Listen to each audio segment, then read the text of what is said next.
Assalamualaikum warahmatullahi wabarakatuh. Kita bertemu lagi di video pembelajaran mata kuliah Prinsip Pengajaran dan Asesmen yang Efektif bagian pertama di sekolah menengah.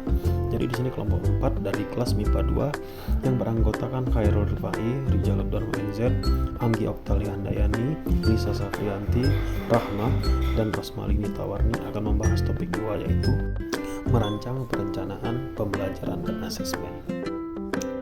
Yang pertama itu adalah bagian ruang kolaborasi. Di sini bagaimana strategi menyusun rancangan perencanaan pembelajaran dan asesmen yang efektif. Jadi strategi yang pertama itu menganalisis capaian pembelajaran atau CP untuk menyusun tujuan dan alur pembelajaran. Strategi berikutnya perencanaan dan pelaksanaan asesmen diagnostik. Yang ketiga bagaimana mengembangkan modul ajar. Yang keempat menyesuaikan pembelajaran dengan tahap capaian dan karakteristik peserta didik. Yang kelima, perencanaan, pelaksanaan, dan pengolahan asesmen formatif dan sumatif. Yang keenam, pelaporan kemajuan belajar. Dan yang ketujuh adalah evaluasi pembelajaran dan asesmen.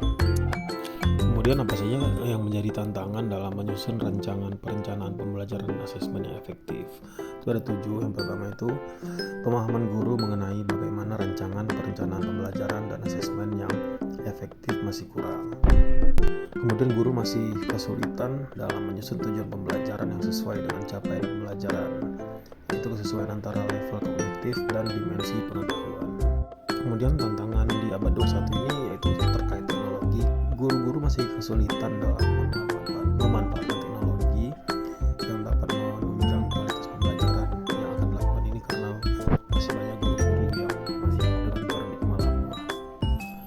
Kemudian tantangannya adalah akses yang dimiliki dalam pembelajaran itu tidak merata. Bagaimana di kota dan desa itu tidak merata akses digital internetnya. Itu dari tantangan tersendiri bagi guru dalam pelaksanaan pembelajaran Merdeka Belajar ini. Kemudian terkait keberagaman peserta didik juga jadi tantangan tersendiri bagi guru. Kemudian guru kesulitan mengembangkan aktivitas pembelajaran karena fasilitas sekolah yang terbatas. Dan tantangan terakhir adalah keterbatasan waktu guru tersebut untuk menyusun rancangan perencanaan pembelajaran dan asesmen. Kemudian siapa saja pihak-pihak yang perlu dilibatkan dalam menyusun rancangan perencanaan pembelajaran dan asesmen yang efektif ini? Jadi yang pertama itu guru, baik individu maupun secara berkelompok, karena mereka ini yang garda terdepan yang akan menghadapi peserta didik selama proses pembelajaran berlangsung. Jadi pihak yang perlu dilibatkan pertama adalah guru. Yang kedua adalah kepala atau pimpinan suatu pendidikan. Ini misalnya seperti kepala sekolah dan wakil-wakilnya. Ya, mereka ini memiliki peran sebagai pengawas para guru dalam menjalankan tugasnya, apakah sesuai dengan yang seharusnya atau tidak dalam sehari-hari. Yang selanjutnya adalah BK atau bimbingan konseling. Ini mereka perlu dilibatkan karena secara tidak langsung memiliki peran untuk menemukan dan mengoptimalkan kemampuan belajar peserta didik. Dengan kata lain, guru BK ini terbilang sering berperan di belakang layar dalam menemukan jati diri dari peserta didik. Yang terakhir yang perlu dilibatkan yaitu tenaga kependidikan, misalnya perwakilan pengawas, penjaga pustaka, hingga pelatih kepramukaan yang ada di sekolah. Ini bertujuan agar sistem pembelajaran peserta didik yang sudah berjalan di kelas dapat dipertahankan dalam kegiatan di luar kelas, sehingga nantinya akan mempermudah tercapainya tujuan pembelajaran sesuai dengan rencana. Kemudian kita masuk ke bagian demonstrasi kontekstual. Yang pertama, silakan Anda jelaskan strategi rancangan perencanaan dan pelaksanaan pembelajaran intrakurikuler dan asesmen yang efektif. Jadi intrakurikuler itu bermakna dia segala kegiatan pembelajaran yang secara resmi ditetapkan oleh sekolah, baik waktu dan materi belajar untuk dapat diikuti siswa selama proses kegiatan belajar. Jadi selain 7 tahapan strategi di awal tadi, guru juga dapat memahami tujuan apa yang siswa harus dapatkan. Kemudian mengenali murid agar guru tahu pembelajaran apa yang cocok untuk siswanya. Kemudian persoalan berikutnya yaitu silahkan Anda menjelaskan penerapan asesmen formatif dan asesmen sumatif sebagai bagian dari proses pembelajaran.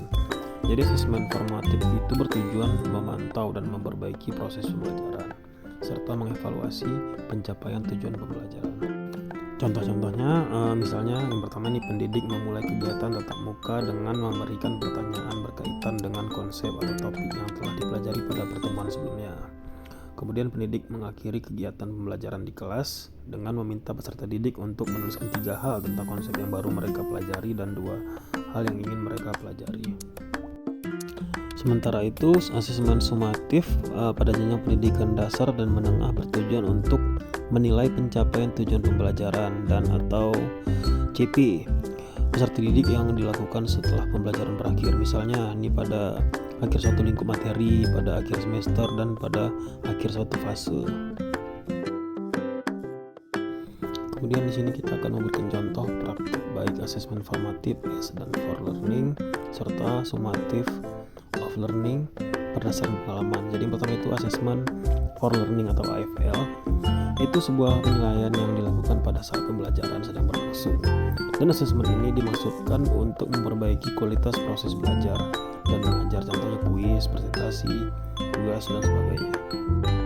Selanjutnya, assessment as learning atau disingkat AAL. Fungsinya sama dengan AFL karena keduanya dilaksanakan saat proses pembelajaran. Perbedaannya, AAL ini melibatkan peserta didik secara aktif dalam kegiatan penilaian tersebut. Contohnya ini penilaian diri dan penilaian oleh teman sejawat. Jadi AFL dan AAL merupakan penilaian formatif yang dimaksudkan untuk memperbaiki dan meningkatkan kualitas proses pembelajaran tersebut. Kemudian kita masuk ke ranah sumatif, yaitu assessment of learning atau AOL. AOL adalah asesmen yang dilaksanakan di akhir proses pembelajaran dan dimaksudkan untuk mengukur capaian belajar atau hasil peserta didik setelah mengikuti proses pembelajaran. Contoh AOL ini adalah ulangan harian, penilaian tengah semester, akhir tahun, dan sebagainya. Ya, demikian pembahasan dari kelompok kami terkait topik 2. Terima kasih telah menonton video pembelajaran kali ini. Masukan dan saran sangat kami nantikan untuk pembelajaran bersama ke depannya. Mudah-mudahan ada hikmah dari video ini bisa kita ambil bersama-sama. Sampai bertemu di video-video berikutnya. Wassalamualaikum warahmatullahi wabarakatuh.